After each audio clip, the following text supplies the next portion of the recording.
Sacanagem, sacanagem. Ele ia deixar a gente descer porque nós estava de avião. Eles não gostam de quem vem de ônibus, eles não gostam de pobre.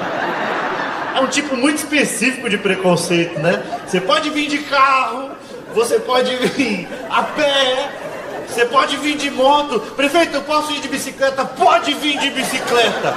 Mas se você tiver num catarinense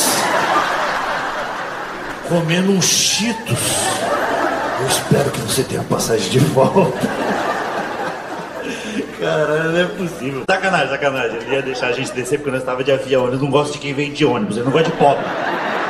É um tipo muito específico de preconceito, né? Você pode vir de carro, você pode vir a pé, você pode vir de moto. Prefeito, eu posso ir de bicicleta? Pode vir de bicicleta.